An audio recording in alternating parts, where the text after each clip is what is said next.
Father, you are good. You are righteous and holy. You are loving and kind. You are a consuming fire. Please, Lord, help us to listen to you today. Give us ears to hear, eyes to see things in your word. Give us hearts that love one another and build one another up. Bring your kingdom here on earth. Let your will be done on earth as it is in heaven. And teach us so that we would live better together as a church and love one another better, submit to one another better, all out of reverence for Christ. In his name we pray. Amen. All right, so we're finishing up a Sunday school class this morning that we've called, anyone, raise your hand if you know the name of the Sunday school class. This is a test. I know, there was a really fun name we had for it at the beginning, and then we came up with the more straightforward. So it's Understanding the Practice and Purpose of Church Government. That's why you didn't remember it. I think the original one was You're Hired, or maybe You're Fired, or something like that. That would have been a little catchier. But so we've been talking about understanding the practice, so what we do, and the purpose, why we do it, of church government. Church government, that's a big word.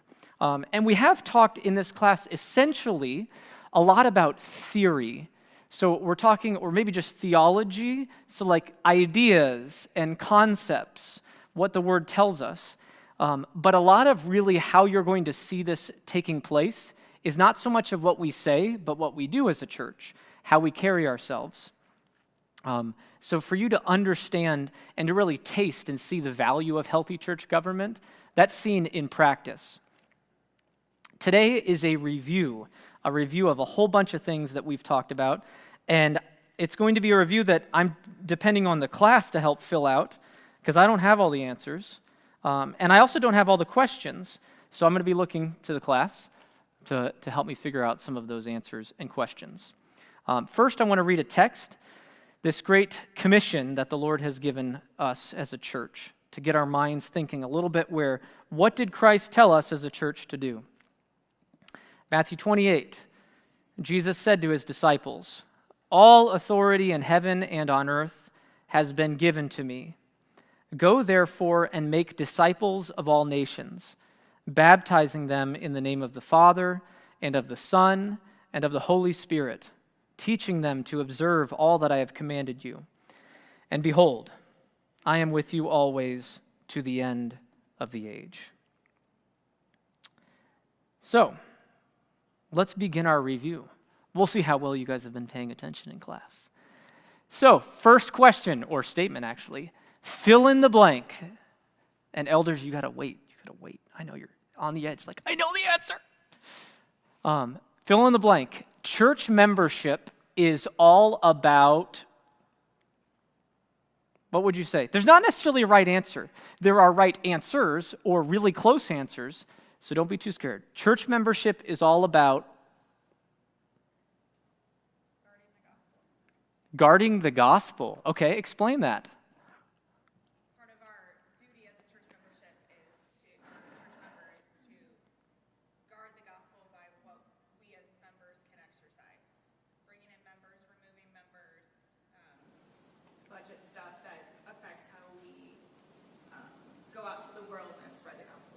That's cool. Yeah. Are you turning that up, Paul? Sweet. I think you can hear that on the live stream. If you can't, text me or Paul. Sorry, there's microphones in here listening to you. Sorry, because it's hard because the people on the live stream can't hear. That was a great answer of the things that pertain to what gospel life, those sorts of things, people, budgets, all those things that pertain to the gospel ministry. What else would you say church membership is all about?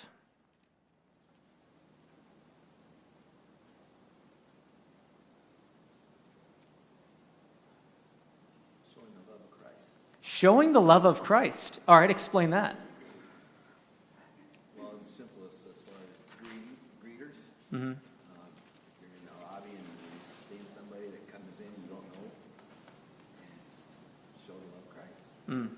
Yeah, so greeters even. So tell me this. So what does it matter to have the words church and membership? Because I can walk into, let me think of somewhere where I'm greeted really well. Chick-fil-A. And I feel like I'm a king. My pleasure, my pleasure, my pleasure. I'm like, they're just waiting on me left and right. You know, the whole thing, it used to be when you could go in there and you order your food, before you sit down, somebody's already trying to give it to you. So they're greeting me pretty well. And at least there, I don't have church and I don't have membership. So why does church membership then connect to love of Christ, connect to really tangible, I like that, greeting people in love? How would you connect those two?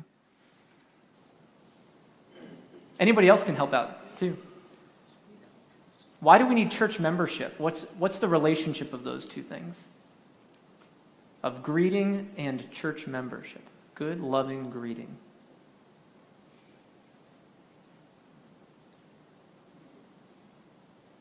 Yeah, Leah. Maybe Chick-fil-A is doing that because they want your business. It's a little bit of a different relationship. So Chick-fil-A is greeting because they want your business, right? So when we come in, we're like, we want your business. Come on in and get some Overland Hills, you know? Because what is it that we want, though, when people come in? To know Jesus, right? So, like, we're selling Jesus? That's not the right way to put it. But yeah, so there is even that, but we want them to know it, Jesus, in the way that Jesus presented himself, which is amongst a people. And so the way that you greet is like the gateway into knowing Jesus amongst his people, which is this great delight. And you see that early in the New Testament, that or early in the book of Acts, when the church first gets together, there's just this atmosphere that anyone would want to get in on, it would seem. It says in Acts at the beginning, Acts 2, that day by day, attending the temple together and breaking bread in their homes, they, that's the disciples, received their food with glad and generous hearts, praising God and having favor with all the people.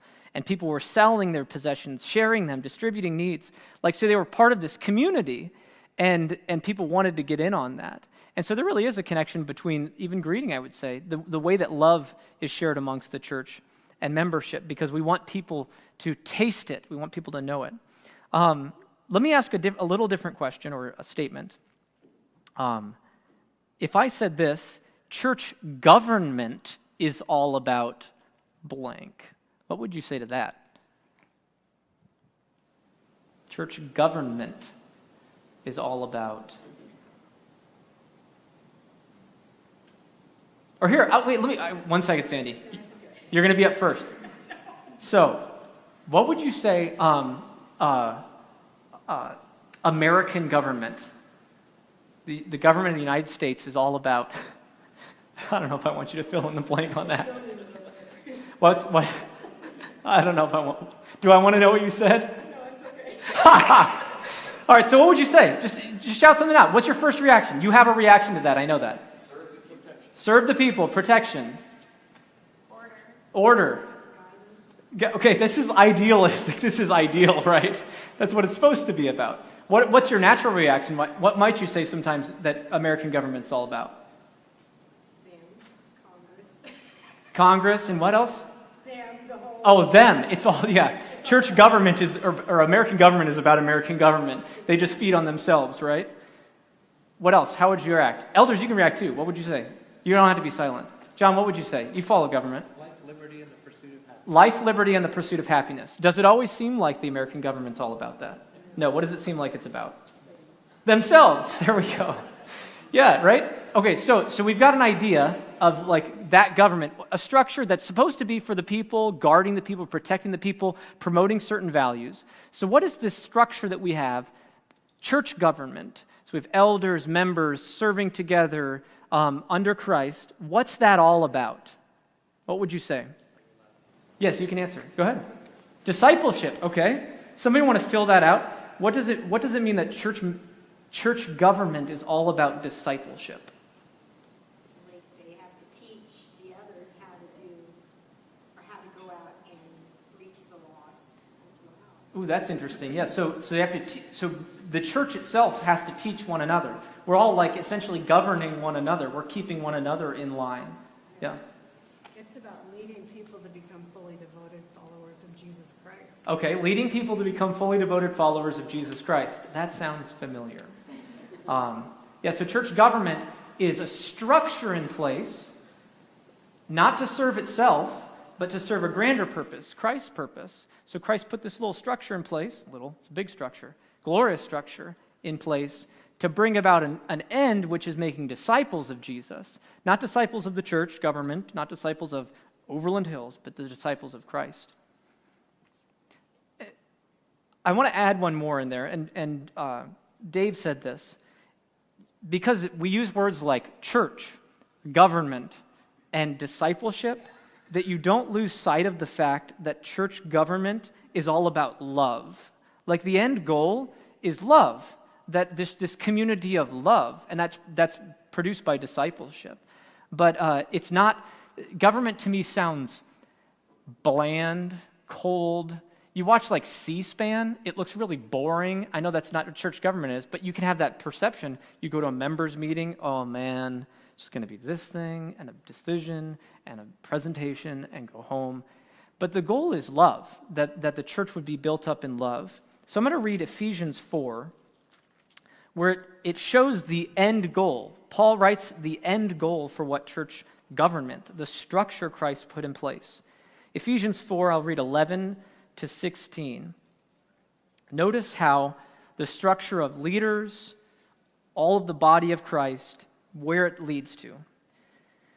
Christ gave the apostles, the prophets, the evangelists, the shepherds, and teachers to equip the saints for the work of ministry, for the building up of the body of Christ. So we have leaders equipping the saints, that's the church, for the work of ministry, to serve, for the building up of the body of Christ. What's going to happen? Until we all attain the unity of faith and the knowledge of the Son of God, to mature manhood, to the measure of the stature of the fullness of Christ, so that we may no longer be children, tossed to and fro by the waves, and carried about by every wind of doctrine, by human cunning, by craftiness and deceitful schemes.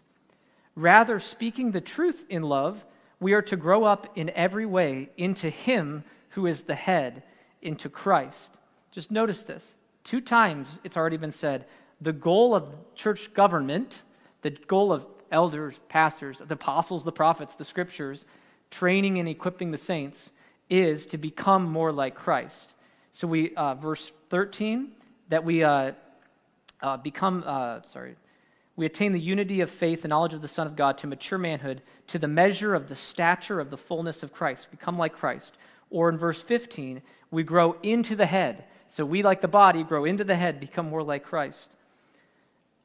It ends with, from whom the whole body, joined and held together by every joint with which it is equipped, when each part is working properly, makes the body grow so that it builds itself up in love. In love. So the goal of us discipling one another, teaching one another, training one another, equipping one another, sending one another out, guarding one another, is that we would build up the body in love. Build up the body in love. So maybe we can ask the question another way. So as we've thought through this, or even as you've just personally thought through this, fill in this blank. Church government is not, or the church is not. So church government is not, what would you fill the blank in? All about you. Not all about you. So it's not like that American government thing. Yeah, that's right.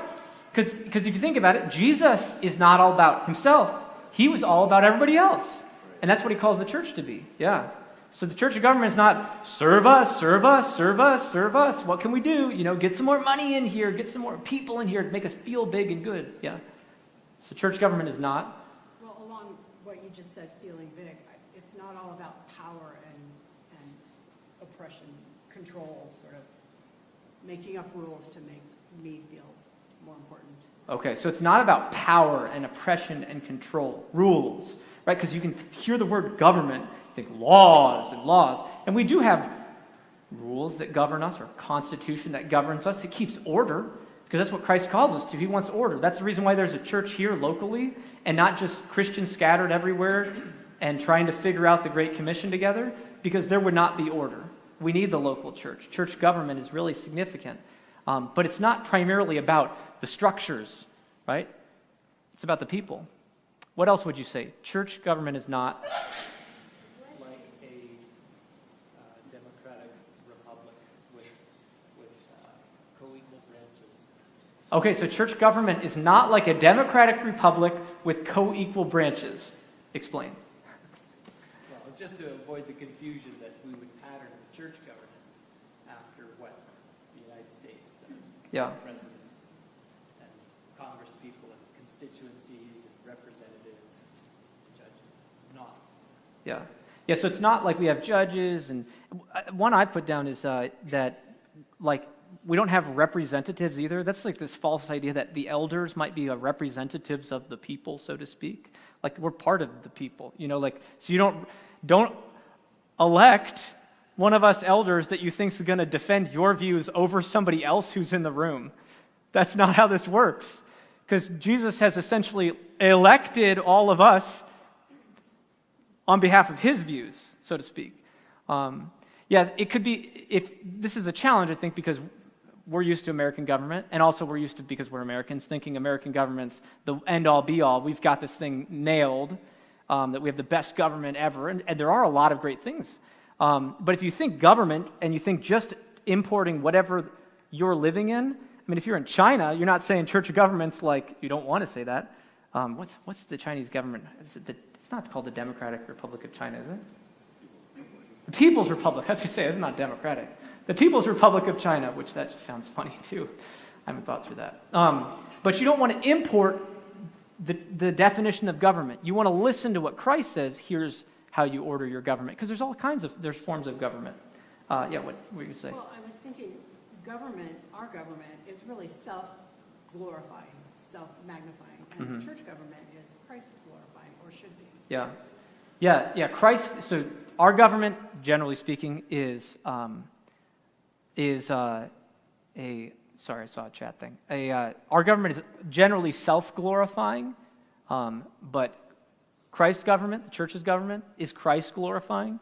And this is the thing, it's always, the intent, life, liberty, the pursuit of happiness, for the people, those sorts. American government is supposed to be about others, but oftentimes it becomes about ourselves. And even you just think about what's going to be happening over the next few months leading up to an election. People are going to be thinking so much about themselves, their views, and that's the right way, and everybody else is wrong. But the interesting thing, what the church is promoting in the way we structure things is always looking about the other and deferring to the other and learning to submit to one another. That's a really hard thing, so that we learn to listen and prefer one another rather than ourselves. Stephanie wrote online, church government is not a social club to associate with. That's true. We got to think because some churches, I think, are structured that way. And we got to be careful not to think about that. Because if it's just a social club, you don't have responsibility toward one another. That's something I hope that you feel a little bit from the class, is that you actually have a responsibility for everybody else who's part of the church. Yeah, what were you going to say? It's also not burdensome or, harsh. Church government is not burdensome or harsh. How could it be? What would it look like if it was burdensome or harsh? Basically, you're going to do this, do as I say, not as I do. Yeah. Type mentality. Yeah, so it's not a do as I say type thing. It's more of a you set examples for one another. Let's think for just a little bit. I have up here, sorry, I don't think online you can see this side, the red markers, and I don't even know if you can read it out here, it's so big. Let's think a little bit now.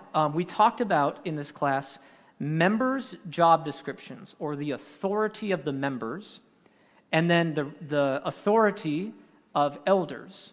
So let's think back and forth between those two a little bit, and tell me what authority or what responsibilities, how would you describe the job description of the members of the church?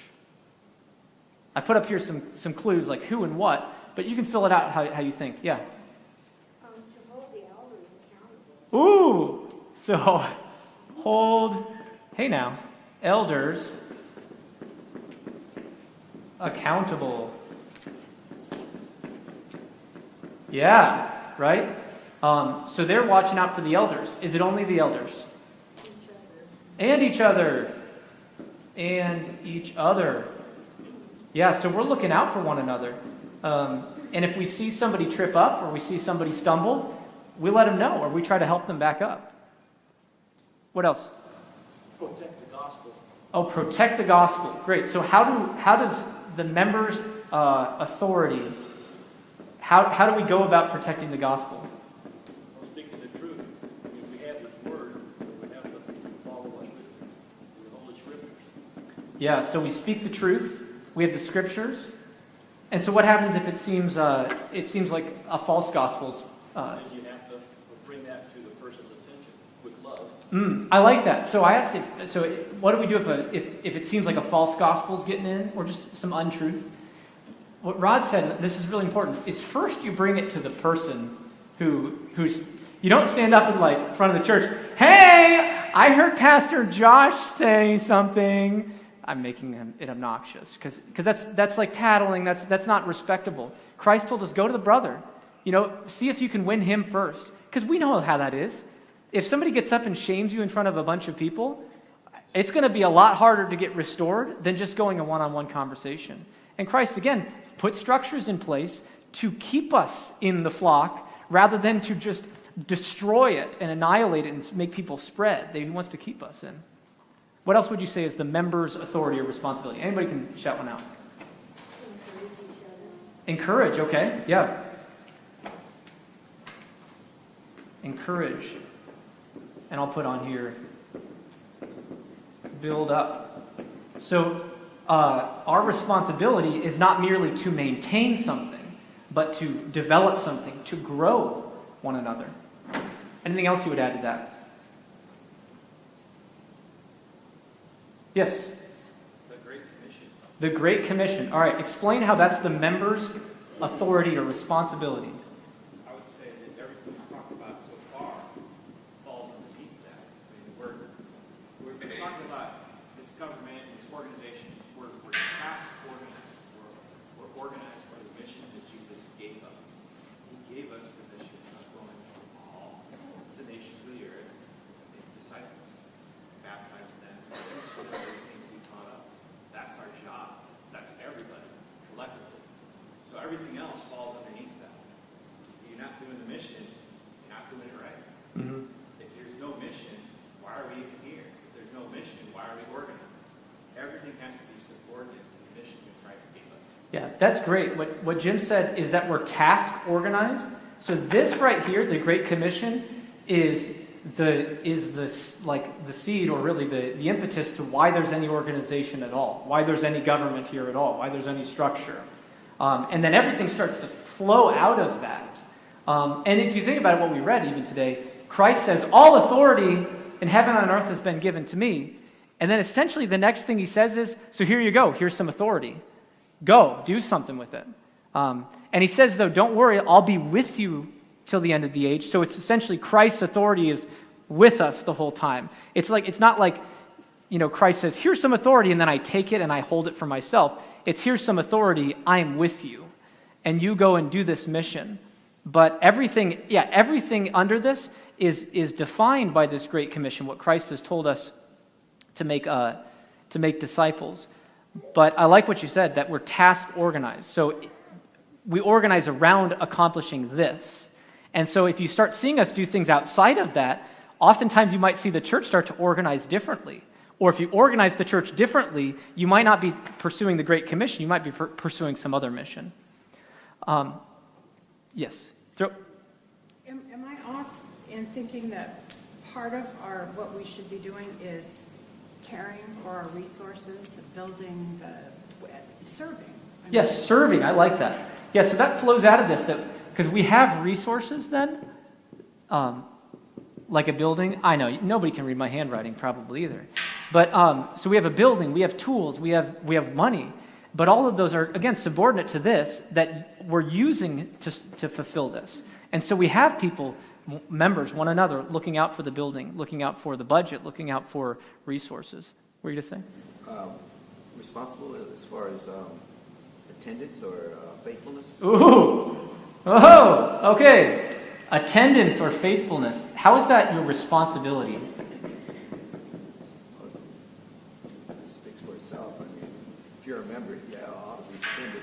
Yeah. Yeah, if you're a member, you have to attend, right? Because if you have responsibilities, you just think about a job, and you don't show up, you can't do it, and you get fired, right? Now, the reverse can happen, and this is something I think Lehman says in this little book. If you haven't picked one of these up, they're at the welcome desk. But another way, though, you can be fired is by not being allowed to do your job either. So somebody can micromanage you or backseat drive the whole time. And so that's something that too, like we as elders want to be careful of. We don't want to take all the ministry. There's churches, some of you have been a part of where like it's like the pastors do everything from decision making to also discipleship. And then members are just there to kind of get some a la carte ministry, whatever you think you want. And so that's huge, yeah. Being there, just being present is part of your job because that's where you do it. If the Great Commission is our job, you have to be around other people because it's people on people, right? And it makes John happy. And it makes John happy. There we go. That's right, because That is the goal. yeah, John says that's the goal of everything. Church government is all about making... No, I'm joking. But it's true, though. It does. Let's read a text. Go to Hebrews. So you're right, though, Dave. Go to the end of the book of Hebrews. And then this will be a nice segue into the next thing. Hebrews 13:17. Obey your leaders and submit to them, for they are keeping watch over your souls as those who will have to give an account. Let them do this with joy and not with groaning, for that would be of no advantage to you. So speaking of leaders and trying to make them joyful, what is the leaders, what are the elders' responsibility? What would their job description be in this government?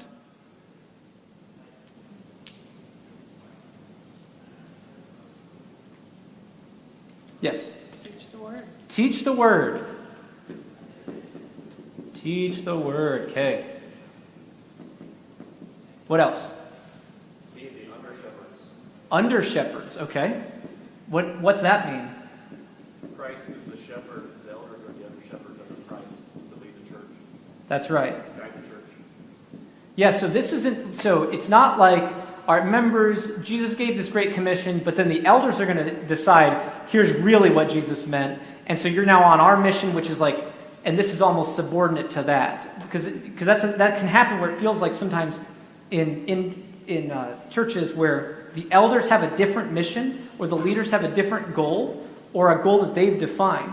But what we're trying to do as leaders, is we're trying to find ourselves under Christ. And we're trying to put ourselves there, and we're just serving in place of, or serving Christ's mission there.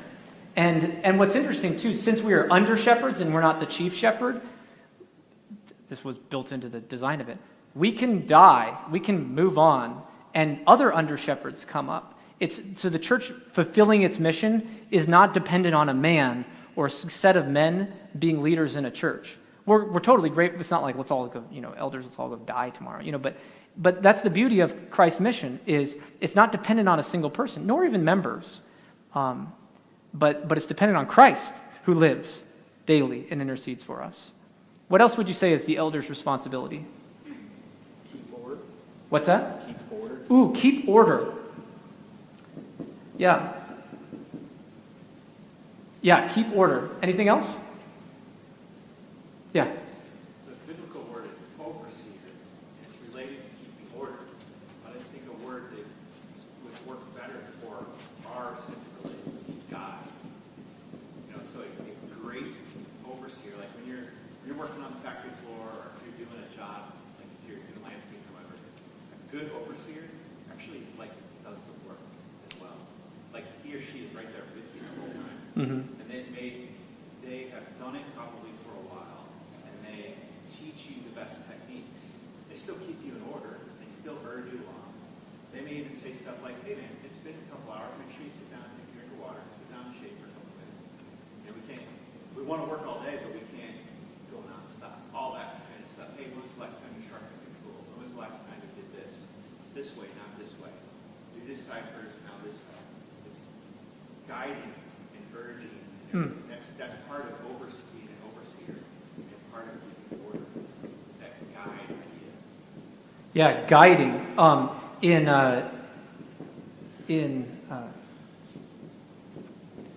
1 Peter 5, it says that elders are to be an example to the flock. So we're just trying to model what everyone should be doing, and because we're members too, so don't get that twisted in your head. Like, we're members too. It's kind of like, it's not identical. It's kind of like spiritual gifts, where somebody might serve, as a teacher, or somebody might serve as an administrator, or somebody might serve in just a way in the church, as serving in the sound booth or whatever. Each person has like these designated roles that help and serve the body, but we're all still just part of the body, not one person over the other. And so we try to guide and set examples. That's how order is brought about. It's not by, stop, do this, right? That's something we talked about in the class a little bit, is we as elders, Lehman in this little book uses the term, we have the authority of counsel, not the authority of command. So I can't tell you, no other elder can tell you, they can, but don't listen to them. You should listen, but you're not obliged to obey. Say, you need to sell your car and give that to the church. Or you need to buy this house because of the location of it. Or you need to marry this person or that person. Or even, let me think of something. Another elder, give me something a little more controversial than that. What's a controversial command? Oh, you need to quit your job so you can go to church on Sundays. Whoo! Now we might try to help them, right? We might counsel them on saying, hey, if you can work it out with your boss, but I can't say, tomorrow, if you don't quit your job and show up to church on Sunday, are you even a Christian? Are you even a Christian? We're gonna show them the value and say, showing up's really important, especially worship. But that's an interesting one. So we have the authority of counsel, and we're trying to set an example, train, so everybody here, including us, can do our job as members. One comment that Lehman makes in here, so this is something for us to think about, and then I'll ask a couple questions. He says, a person is not responsible to do something they have not been authorized to do. So you're not responsible to do something you've not been authorized to do. That should be freeing to you, because I think sometimes we feel that we have to do a lot more. Sometimes I think we think each of us bear the burden individually for the Great Commission. Some of us elders at times can feel like we might bear an individual burden, and the beauty of this is we have one another. But you're not responsible to do something you've not been authorized to do. So we're not going to exhaust the topic of church membership, church government, church elders, those things right now. But as you listen to the word, pay close attention to the things that Christ calls you, commands you to do, and then think about the things that maybe he doesn't. And don't feel like you have to pick up the burden for the things that he's told you, that he hasn't told you to do. A statement. The practice and purpose of church government. I want to make this just clear so we know it. We've already shared it amongst one another. But here's the practice and purpose of church government. First, the more academic version. Elders train and equip the saints. The saints are also known as royal priests, to do the work of ministry, that is, the work of affirming heaven's rule on earth and keeping the temple consecrated to the Lord, for the good of one another and for the glory of Christ until he comes. So here's the practice of church government. Pastors lead, members serve, the gospel is preserved, disciples are made, and Jesus is glorified.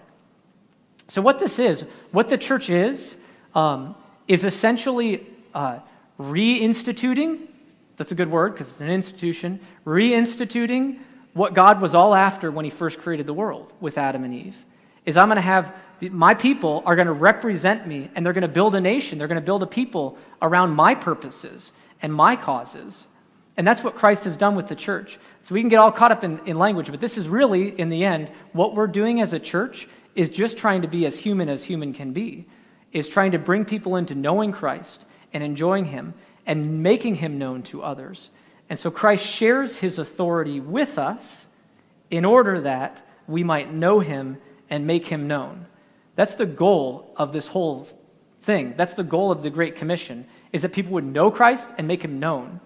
And so we can get lost sometimes in the details, but you got to keep that big picture in mind. So, some questions.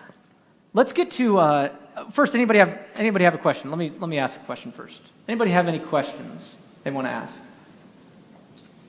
based on that?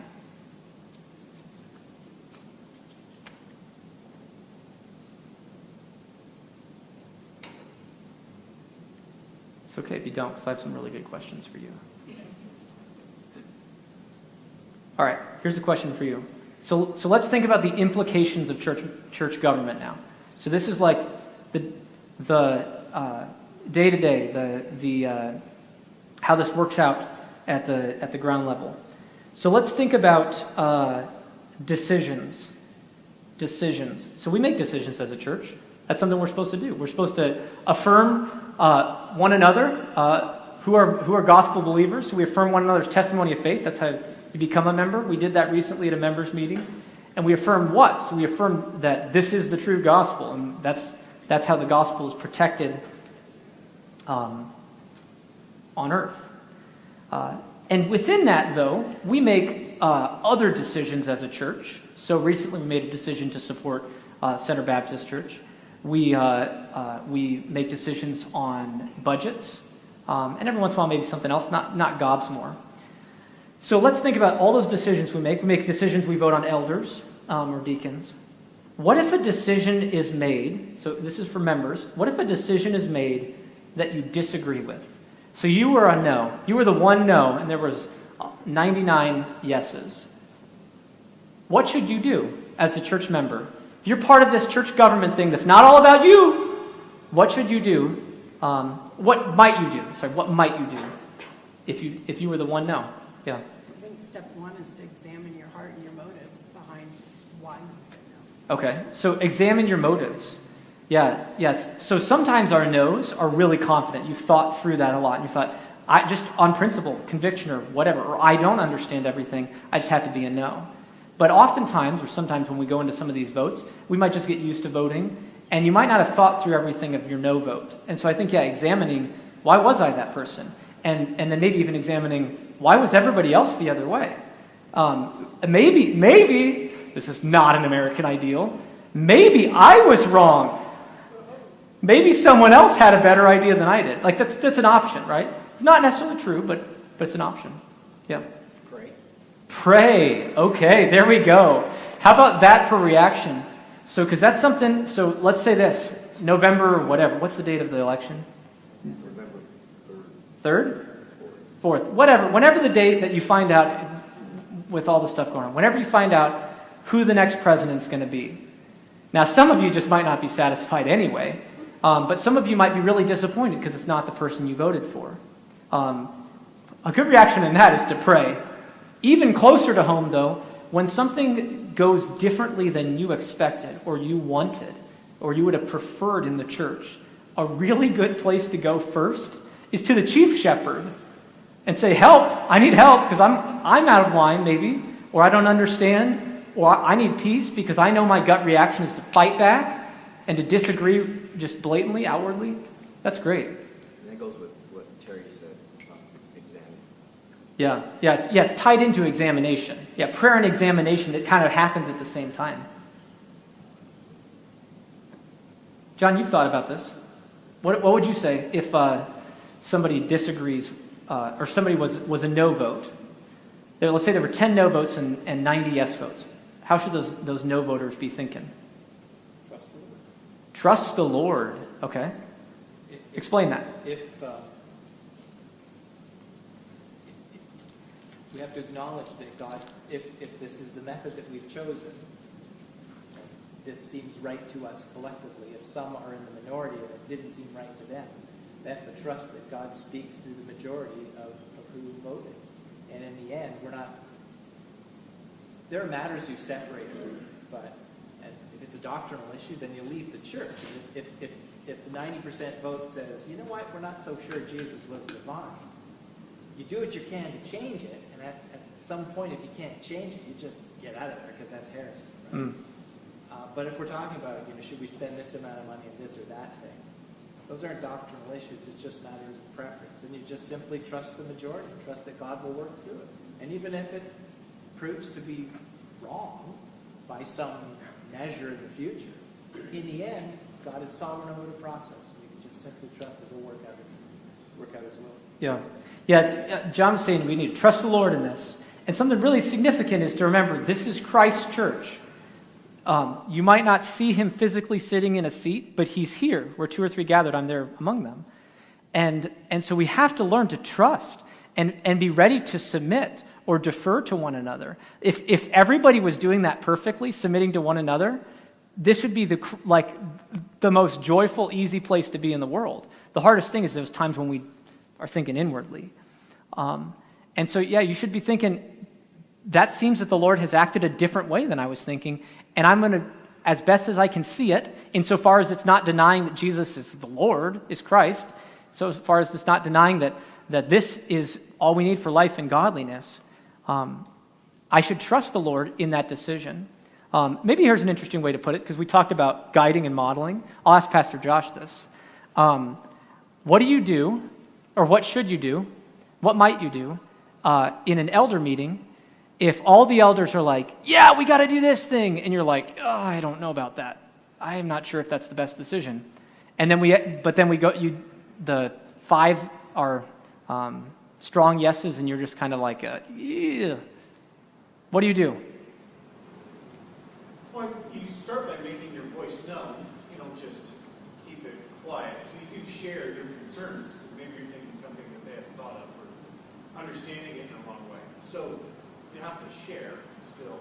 And then I would say, once you talk about it, you try and understand the reasons for why everybody else is coming to a different conclusion than you are. But just like, we were just talking about, you trust the Lord in this. You trust God to work through the leadership. You trust God to work through the other elders. That maybe in this particular area, there's something that they can see that you don't. And just be okay with that. We're not all going to be experts on everything. And sometimes we have bad ideas. So you got to be okay with other people's opinions. Mm-hmm. Yeah. I like what you said first. I need to work on this probably even as an elder at times, is if you disagree, don't wait until vote time, decision time, to really let everybody know. That'd be like, you're saying, honey, let's go on a trip. All right, we're going to go and we'll go to Disney World. And she's like, but COVID, and what? I don't want to. But she's just thinking that in her head, and I don't think that's safe, and I don't know. And it's like on the car ride down to, you're whatever. I don't know, you're in Tennessee on your way down or something. And she says, dear, I don't think we should go on this trip. And that's the first time you heard it. What's that do for the relationship, let alone the whole trip? It's just the most bitter, if you get down to Disney World, you're like, well, what's the point? And even if she says, all right, well, I'll go along with it, you're thinking the whole time you're on the roller coaster or whatever, she's just terrified, or she doesn't want to be there. And if you turn around and come home, it's just as bad, though, because now it's like, what? I wanted to go, what? And so why didn't you say something in advance?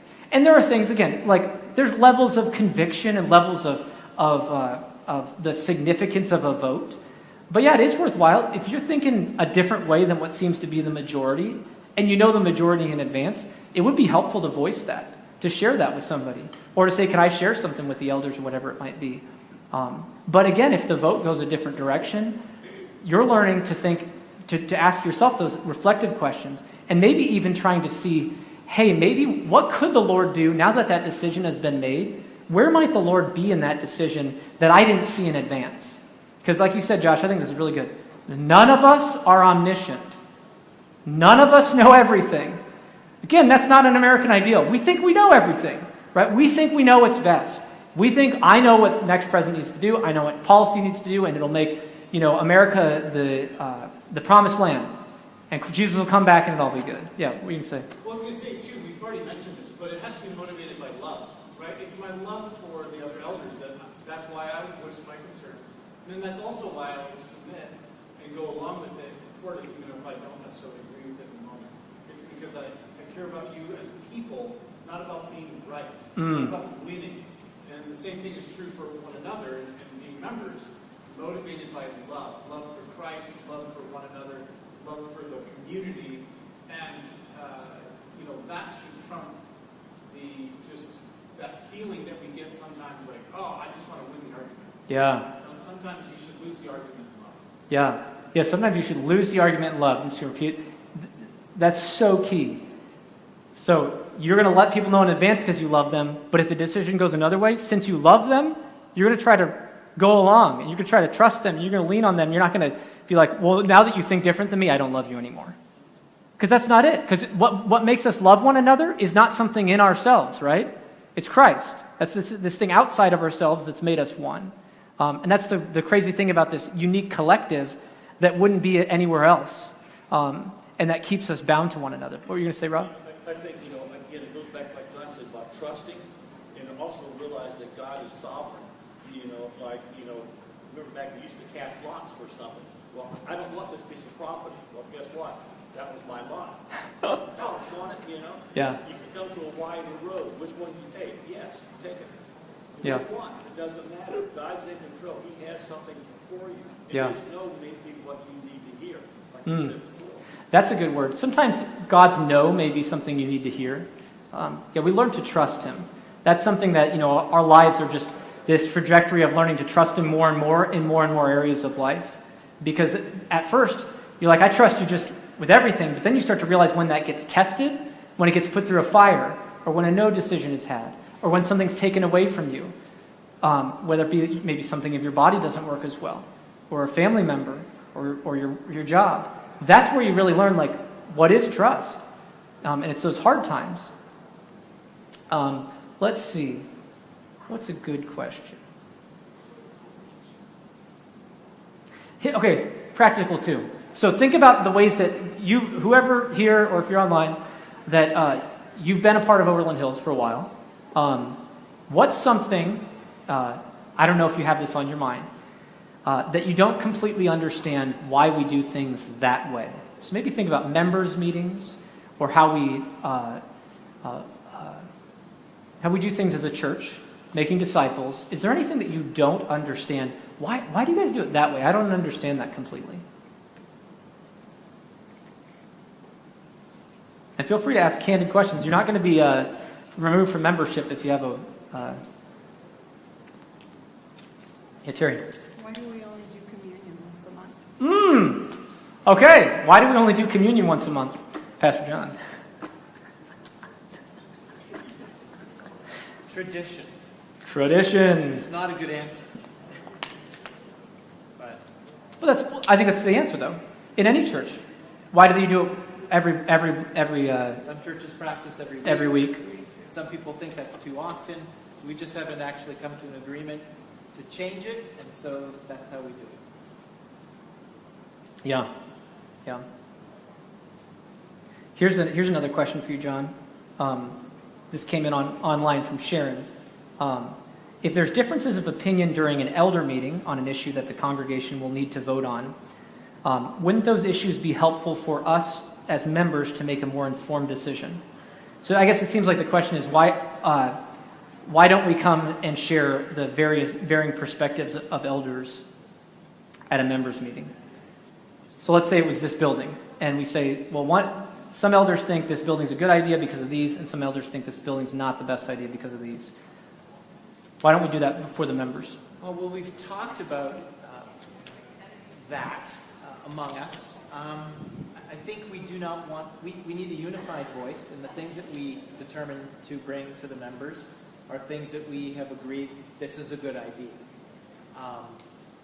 We don't think it's helpful to have some of us stand apart and say, I don't think it's a good idea, because we're going to work on getting to the place where we can agree that this is the thing that we should do right now. So I think it's an opportunity for people finding an individual elder to kind of hive them off from the collective and become a conduit for for potential for dissension, not necessarily the case, but a potential there. So I think that, I don't know if that fully answers the question, but that's our reasons for doing it that way. Okay. Jim, throw something out. So, if we believe that the Lord is, or the Holy Spirit and the Lord is working in morality, like the church gathered is going to make a decision. We're asking people, like we just kind of went through this, right? Just a couple minutes ago, we said, if the church makes a decision, but there's a small proportion that say, well, I voted no, we're asking them to submit to the collective wisdom, believing that the Holy Spirit is working in that. Well, if that model works for the church gathered, we need to exercise that model with the eldership as well. And it is that speaking with one voice, but we believe that the Holy Spirit's working in those 6 dudes to work out, this is what we believe we need to bring forth. When we come and say, well, here's our position, the majority position, and here's the dissenting opinion, we sound like the Supreme Court. We sound like U.S. government. And it's very comfortable to our ears because culturally we're part of the United States. We live here, so we're used to that. But there's nothing that we do that's supposed to be patterned after the U.S. government or after the Constitution. That's not what we follow. We follow Scripture, and we're task organized because we have the Great Commission. That's our mission. So the elders are coming together and making decisions. Their collective wisdom is expressed in what the elders are going to say, not what, hey, 5 said this, 1 said this, and then we just kind of abdicate our responsibilities as elders and throw it back to the congregation saying, well, here's all the information, sort it out for yourself. Good luck. That's not being a good guide. That would be like a mountain guide saying, well, here's this kind of rope, and here's this kind of rope, and here's this path, and here's the pluses and minuses of each one. You decide. No, that's not how guides work. Guides say, put your foot there, use this rope, do it like I did. Yeah. That's the model that we're using. Yeah, so Jim talked about how, so part of this guiding and setting an example, so this is the challenge for us, again, in using the term government or leadership or anything that we're so used to hearing in organizations around us, so U.S. government or maybe a board of directors, is what we do as elders is we're trying to model also in how we make decisions, for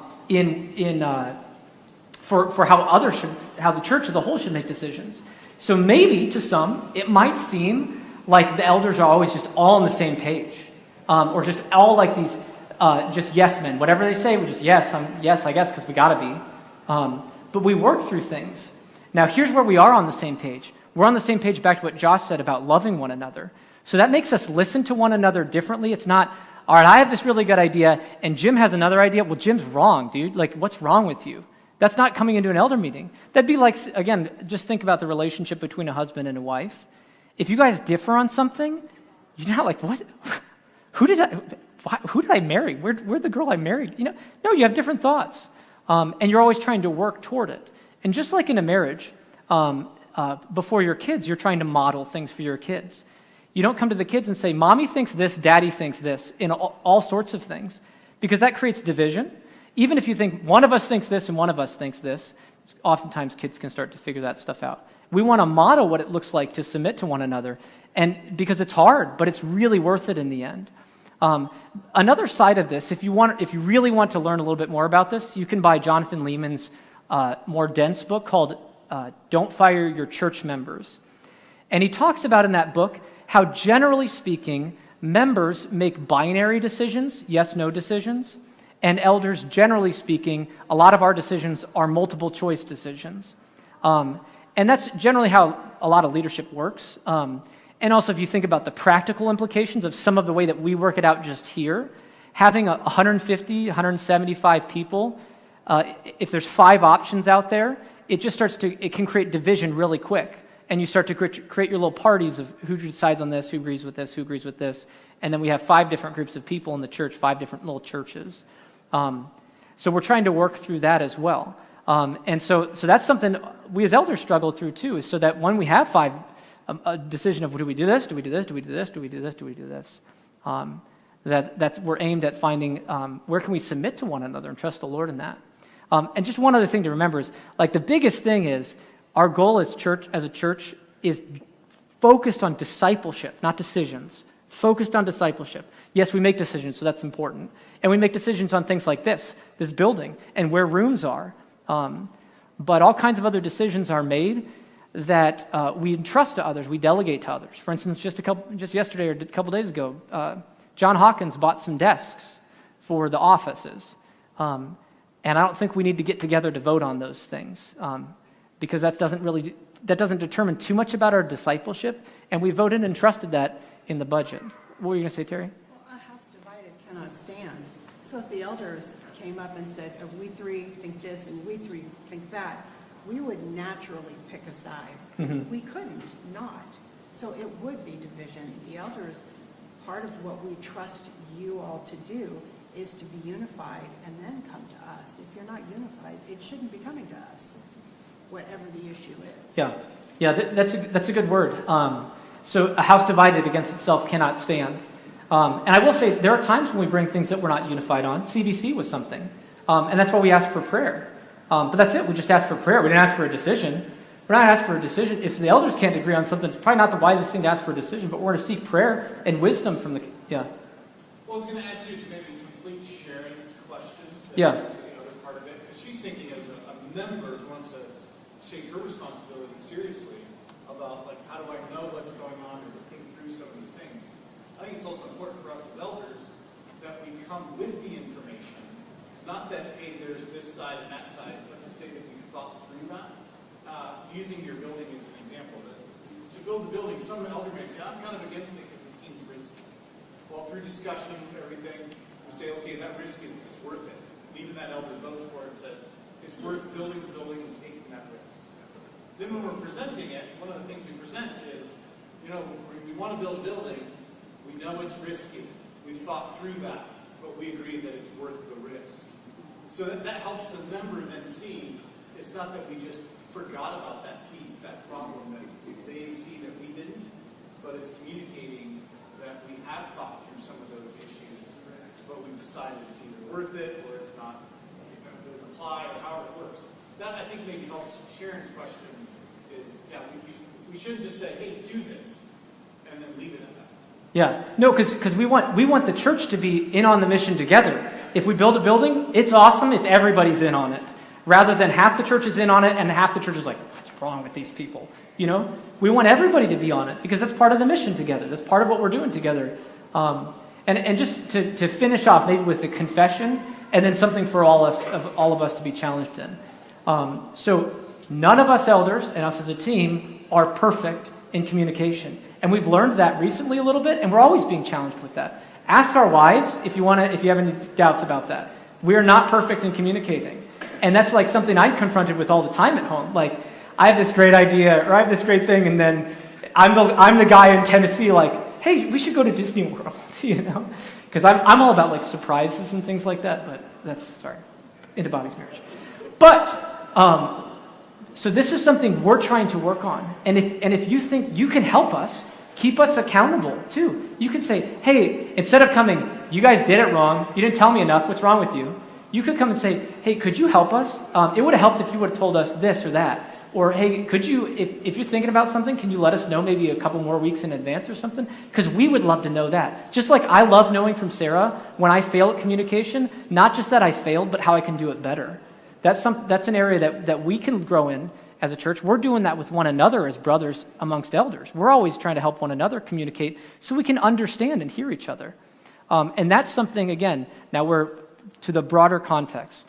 So finishing out, the goal is discipleship. The goal is love. That's where we can really help one another. In all this church government, we're life on life here. We're human on human. We're people on people. So things are going to rub a lot. It's not just sometimes. There's going to be a rub at times. And so love, though, teaches us to stop, like pray, examine, and then seek out what did that brother or sister mean? What's that brother or sister's intent? And we're seeking to understand them so that we can love them first. And so if you take anything from this class, I hope you learn to love one another a little bit better and appreciate this safe and orderly structure that Christ has given us to learn to do that more effectively. Because in that, when you learn to love one another, you learn to know Christ. When you learn to sacrifice, you learn Christ. So, that's all we have for today. We have not exhausted the subject by any stretch of the imagination. But as we go through living life as members and elders and as a church, feel free to raise your questions, raise your concerns, ask things, and do it all in love. Thank you, friends.